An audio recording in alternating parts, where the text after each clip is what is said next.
Welcome to current tech YouTube channel. Current tech YouTube channel में आपका स्वागत है।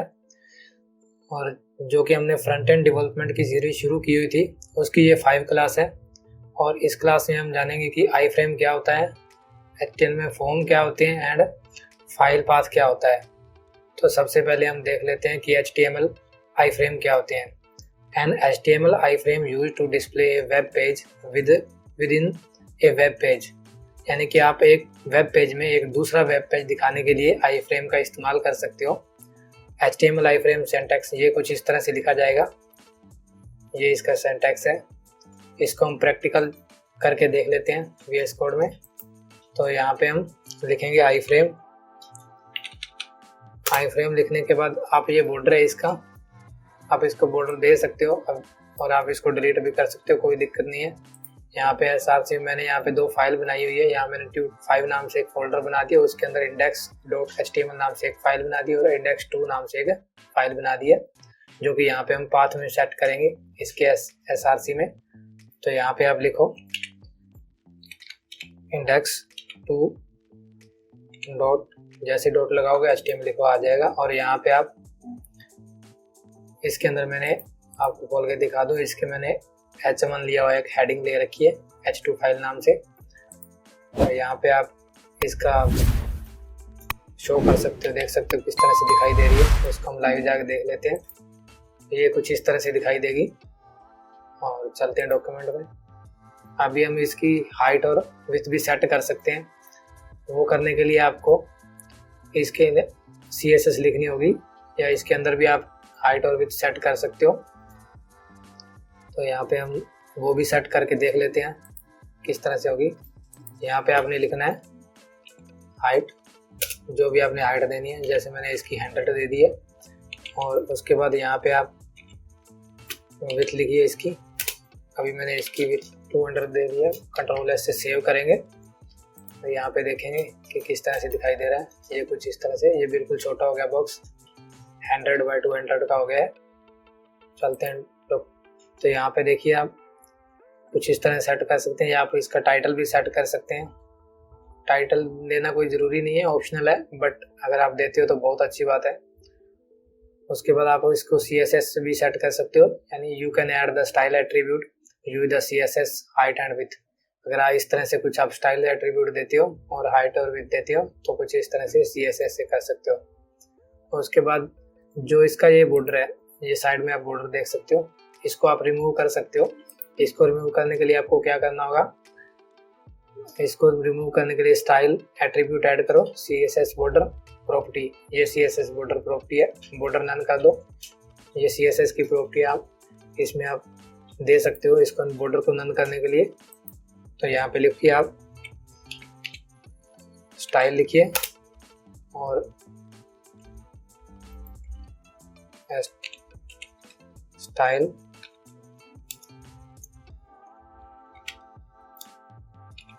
और यहाँ पे बॉर्डर, यहाँ पे आप लिख दो नन। Ctrl+S save. यहाँ पे देखो इसका बॉर्डर चला गया है, अब आपको इसका बॉर्डर नहीं दिखाई दे रहा है। और ये आपको कैसे पता चलेगा कि ये सेकंड डॉक्यूमेंट है, तो उसके लिए आप यहाँ पे index1 में भी यहाँ पे कुछ लिख दो आप।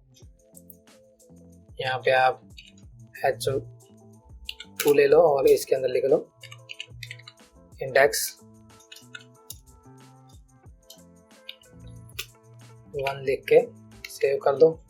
और यहाँ पे आप दिखाई देगा ये कुछ इस तरह से, ये index1 है। अभी मैं देखो इसका बैकग्राउंड कलर दूंगा index2 को, तो आपको अच्छे से समझ में आ जाएगा। यहाँ पे आप बैकग्राउंड कलर देने के लिए यहाँ पे एक स्टाइल शीट बना लेता हूँ अभी के लिए मैं।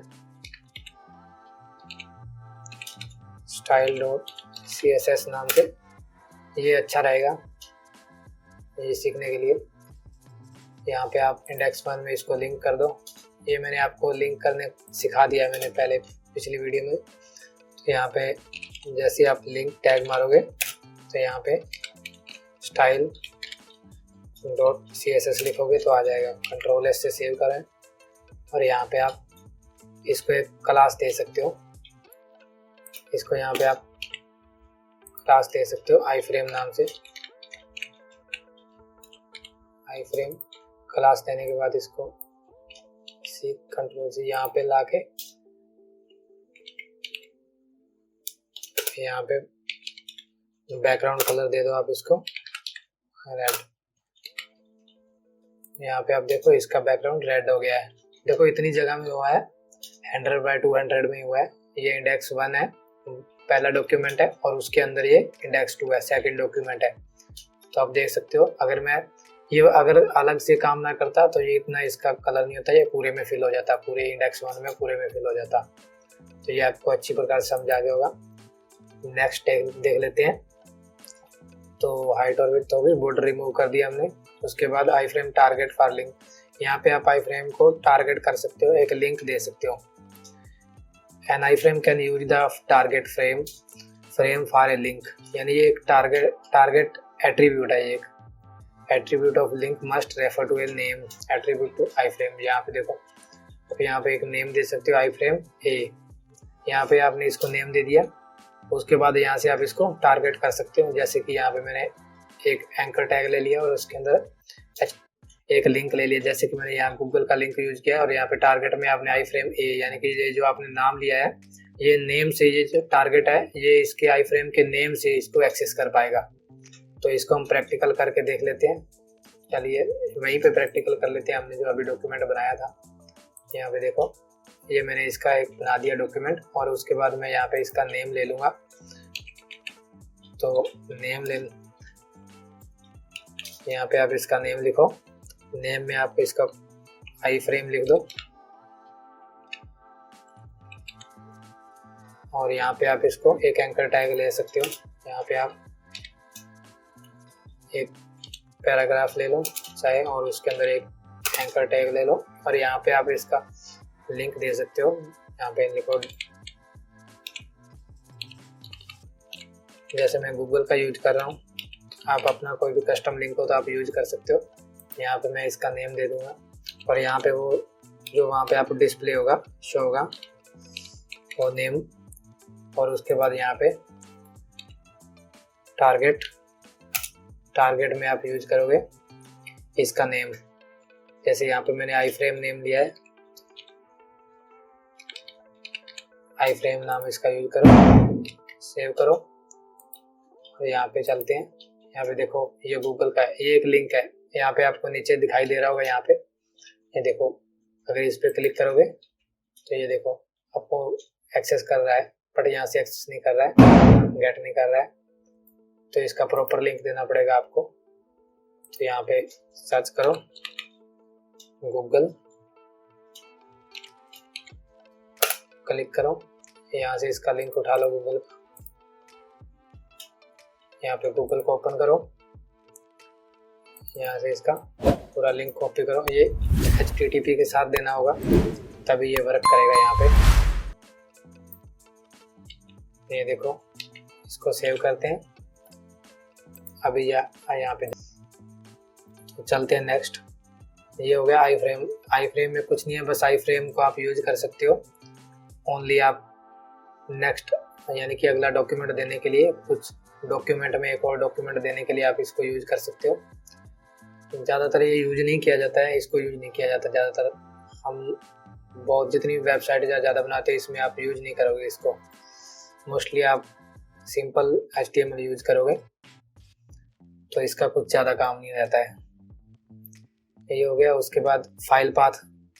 अभी इसके अंदर HTML के अंदर फाइल पाथ क्या होता है वो आप देख सकते हो कि हम इस तरह से फाइल का पाथ दे सकते हैं। ये कुछ एग्जांपल है, यानी कि अगर आप यहाँ पे इमेज src, और ये आपकी इमेज का नेम है, file located in the same folder as the content, यानी कि जहाँ पे आप प्रोग्राम लिख रहे हो या काम कर रहे हो वहीं पे आपकी ये फाइल होगी। तभी अगर ऐसा कुछ पाथ दोगे तो ये तभी एक्सेस कर पाएगा।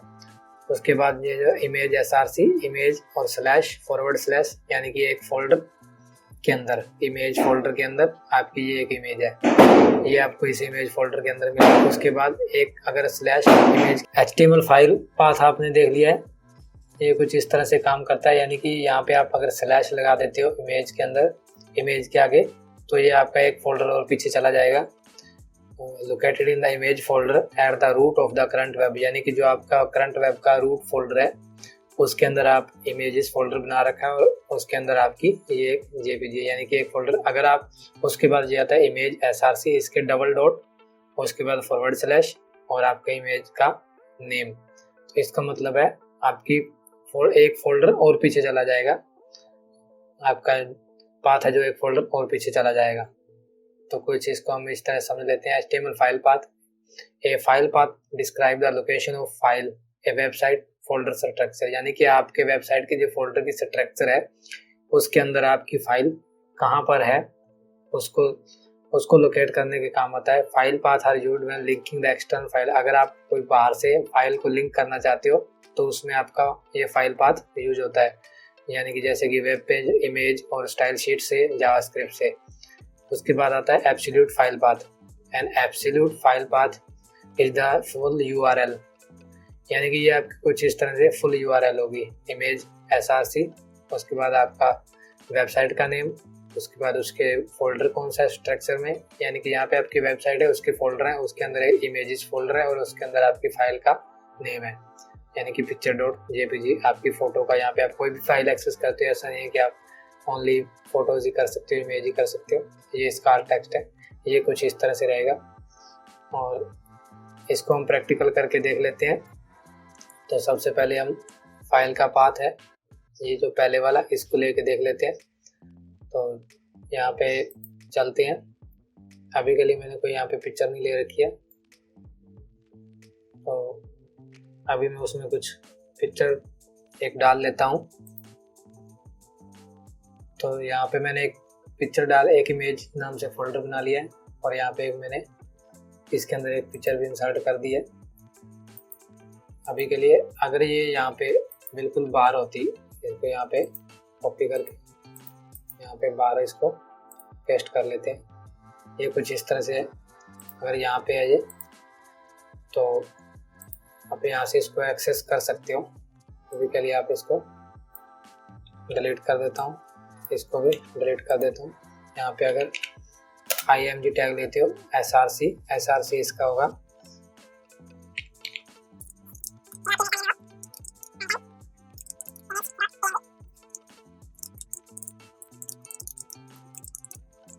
ये और यहाँ पे कंट्रोल S से सेव करो। यहाँ पे आल्ट कुछ भी लिख सकते हो आप, इमेज लिख दिया। अगर ये एक्सेस नहीं कर पाएगा तो ये ऑल्ट दिखाएगा आपको, ऑल्ट जो नेम लिखा हुआ ये दिखाएगा आपको। यहाँ पे जाके देख लेते हैं। ये कुछ इस तरह से बहुत बड़ी होगी है। ये तो हो गया डायरेक्ट। इसके बाद चलते हैं नोट्स में, नेक्स्ट क्या है वो देख लेते हैं। और उसके बाद इमेजेस फोल्डर में, जो मैंने ऊपर इमेजेस फोल्डर बनाया है उसके अंदर से ये पिक्चर, इसको कैसे एक्सेस कर सकते हैं ये भी देख लेते हैं। चलते हैं। अभी के लिए इसको मैं यहाँ से यहाँ पे इसको डिलीट कर देता हूँ और यहाँ से इसको भी यहाँ से डिलीट कर देता हूँ एक बार के लिए। और ये इमेजेस फोल्डर है और इसके अंदर है, और यहाँ पे हम img ले लेते हैं और उसके अंदर इसका src है। जो अभी जो हमने एक फोल्डर में जाना है, तो im इमेज नाम से एक फोल्डर है हमारे पास और उसके बाद एक फॉरवर्ड स्लैश और आपकी यहाँ पे आपको शो हो जाएगी आपकी इमेज का नेम। इस पर क्लिक करेंगे, कंट्रोल S सेव, यहाँ पे चलेंगे तो यहाँ पे देख लेते हैं। ये देखिए यहाँ पे आपको इमेज शो कर रहा है, ये बहुत बड़ी होगी है। ये कुछ इस तरह से आपको शो कर रहा है। नेक्स्ट देख लेते हैं कौन सा पाथ है। नेक्स्ट है एक इमेज और उसके बाद पिक्चर, यानी कि ये आपके रूट करंट वेब में है।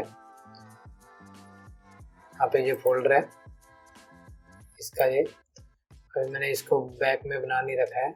इसके अंदर एक फोल्डर और जो आपका ये फोल्डर है, मेन फोल्डर है, इसके अंदर होगी अगर पिक्चर तो वो एक्सेस कर पाएगा यहाँ से। तो उसके लिए इस पिक्चर को इस फोल्डर में आपको डालना पड़ेगा, वो आप करके देख लेना, कोई दिक्कत नहीं, आसान है। उसके बाद ये डबल डॉट वाला है, ये एक स्लैश और एक और पीछे चला जाएगा, यानी उस फोल्डर के अंदर भी अगर कोई फोल्डर है उसके बाहर, यानी कि उसके बाहर भी एक फोल्डर है। आपने जैसे ये फोल्डर बना रखा है, यहाँ पे आप ये फोल्डर बनाओगे, जैसे मैंने ट्यूट 5 नाम से बना रखा है। अगर ये फोल्डर भी किसी फोल्डर के अंदर है तो अगर उस फोल्डर में आपकी इमेज पड़ी है तो वहाँ से एक्सेस करने के लिए ये पाथ काम में आता है। तो नेक्स्ट हम देख लेते हैं एब्सोल्यूट पाथ। ये एब्सोल्यूट पाथ है।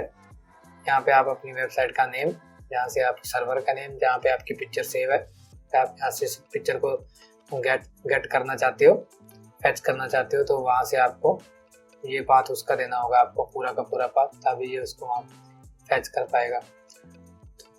उसके बाद आता है relative file path.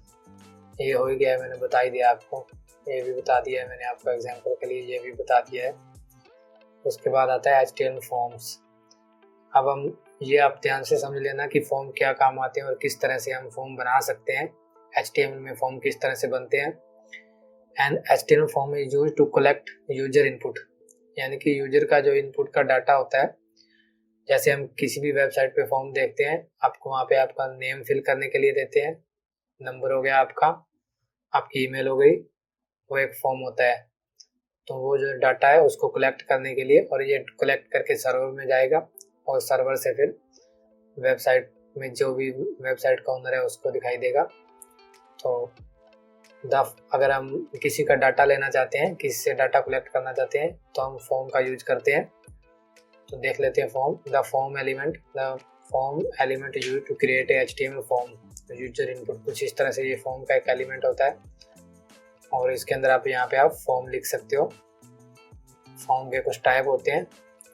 The form element container different type of input, यानी कि फॉर्म है जो आपका एक एलिमेंट, वो कंटेनर है, एक तरह का कंटेनर है, एक तरह का डब्बा है। उसके अंदर आप कुछ भी इनपुट ले सकते हो, जैसे टेक्स्ट ले सकते हो, चेक बॉक्सेस, रेडियो बटन्स और सबमिट बटन।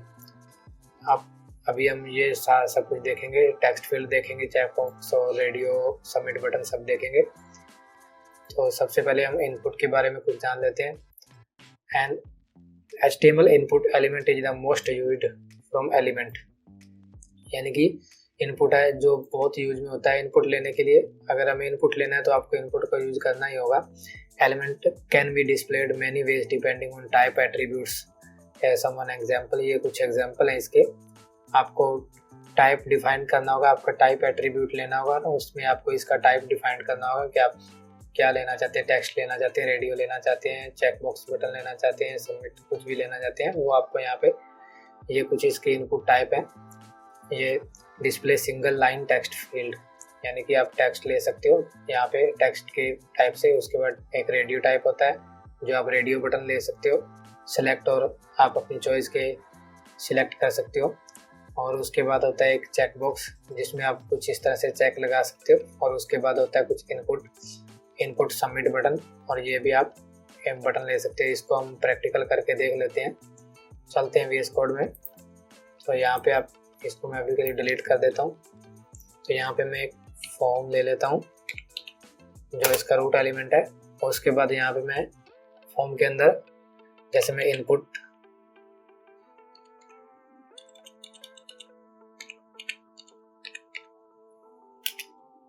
लूंगा, और इसके अंदर ये बाय डिफॉल्ट टेक्स्ट ही आता है। तो यहाँ पे आप टेक्स्ट में ले सकते हो, कुछ भी लिख सकते हो। वो आप मैंने जो इसको आप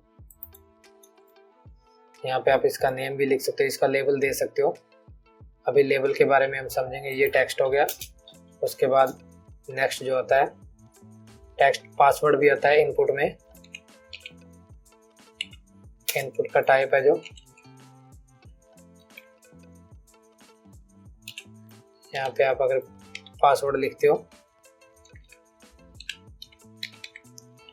कंट्रोल से सेव करोगे, तो यहाँ पे आप ये पासवर्ड फील्ड है, देखो इसके अंदर आपको स्टार दिखाई देंगे, स्टार दिखाई देंगे। तो ये टेक्स्ट फील्ड है, इसके अंदर जो भी लिखोगे आपको दिखाई देगा। और उसके बाद यहाँ पे एक और आता है इनपुट टाइप। इनपुट टाइप में आप लिखो रेडियो।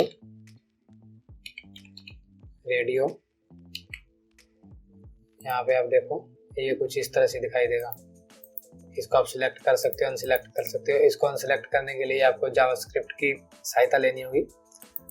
एक बार इसमें सिलेक्ट कर दिया, अभी आप इसको रिफ्रेश करोगे तो ये सही हो जाएगा। देखो उसके बाद जो इसमें नेक्स्ट आता है, रेडियो के बाद आ गया हमारे पास, इसको एक यहाँ पे हम इसका BR टैग यूज कर लेते हैं ताकि न्यू लाइन आ जाए। यहाँ पे भी एक BR टैग यूज कर लेते हैं अभी के लिए। वैसे CSS में भी इसको कर सकते हैं, लेकिन अभी के लिए हम यहाँ पे BR टैग यूज कर लेते हैं। ये देखिए नेक्स्ट लाइन में आ गया। और स्पेसिंग वगैरह आप मार्जिन वगैरह दे सकते हो CSS में, वो हम बाद में देखेंगे। अभी एक नेक्स्ट BR टैग और यूज करोगे तो वो एक लाइन का और स्पेस आ जाएगा यहाँ पे कुछ इस तरह से। बट ये सही नहीं है, आप हर जगह पे BR का यूज करो, ये भी सही नहीं है। ये कुछ इस तरह से दिखाई देगा। इसके बाद आप नेक्स्ट जो आता है इनपुट टैग में, यहाँ पे आप टेक्स्ट की जगह पे आप ले सकते हो चेक बॉक्स। ये कुछ इस तरह से, ये आपका चेक बॉक्स हो गया, कुछ इस तरह से दिखाई देगा ये चेक बॉक्स। नेक्स्ट जो आता है, नेक्स्ट हमारे पास है सबमिट बटन हो गया और बटन हो गया। ये तो मोस्ट कॉमन यूज में आते हैं, ये आपको अच्छे से पता होना चाहिए। यहाँ पे आप इनपुट और उसके बाद यहाँ पे सबमिट कुछ इस तरह से। ये भी एक बटन है सबमिट बटन, कुछ इस तरह से दिखाई देगा, और बटन भी कुछ इसी तरह से दिखाई देगा। सेम है, दोनों सेम ही काम करते हैं। नेक्स्ट आता है जो टेक्स्ट फील्ड। टेक्स्ट फील्ड में आप डिफाइंड ए सिंगल लाइन, ये मैंने आपको बता ही दिया है कुछ इस तरह से। ये पूरा एक मैंने एग्जांपल दिया हुआ है। ये कुछ अभी लेबल के बारे में कुछ जान लेते हैं। The label element useful for screen reader user because the screen reader will read out of loud and label when the user focus on the input element. यानी कि आपके इनपुट एलिमेंट में जो आपको दिखाई देगा ऊपर पे, यहाँ पे लिखा हुआ कि आप इसमें क्या लिख सकते हो, आपने इसमें क्या लिखना है, वो आपको यहाँ पे ऊपर लिखने के लिए आपको लेबल का यूज करना होता है।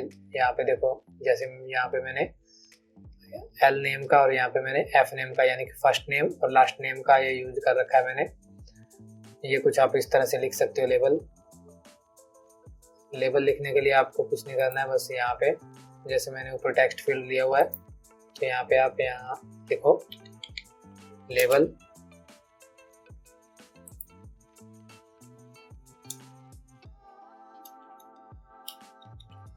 लेबल के अंदर लेबल बार, यहाँ पे आपको इसका किसका लेबल लिखना है, तो यहाँ पे लिख लेते हैं फर्स्ट नेम F नेम का, और यहाँ पे आपने लेबल का नेम लिखना है, क्या क्या लिखना है वहाँ पे। यहाँ पे लिख लेते हैं हम user name, control S save करेंगे। यहाँ पे देखेंगे, ये देखो ये फील्ड के आगे आपको दिखाई दे रहा है ना कुछ यूजर नेम। इसी तरह से यहाँ पासवर्ड लिख सकते हो, यहाँ पे आप जो यहाँ पे रेडियो बटन लिख सकते हो, चेक बॉक्स लिख सकते हो। ये सबमिट, तो इसमें सबमिट लिख ही दिया मैंने बटन में। ये कुछ इस तरह से लेबल काम करता है। अब ये अच्छा नहीं दिख रहा है, बिल्कुल अच्छा नहीं दिख रहा है, लेकिन इसको सही करने के लिए, स्टाइल कर देने के लिए आप CSS का यूज करोगे। तो नेक्स्ट वीडियो में हम जब CSS देखेंगे तो आप यहाँ पे इसको अच्छे से सही कर रहे होगे। तो नेक्स्ट हम नोट्स में देख लेते हैं क्या है। नेक्स्ट हमारे पास है लेबल। लेबल मैंने आपको बता ही दिया है। उसके बाद सबमिट बटन, सबमिट बटन भी मैंने आपको बता दिया है। तो आज के लिए इतना ही है। आई होप कि आपको अच्छे से समझ आ गया होगा। अगर कोई भी डाउट हो आप कमेंट में बता देना, वो सॉल्व करेंगे हम। तो आज की क्लास के लिए इतना ही, मिलते हैं नेक्स्ट वीडियो में। तब तक के लिए जय हिंद। अगर वीडियो अच्छी लगी हो चैनल को सब्सक्राइब करें, वीडियो को लाइक करें और कमेंट करें।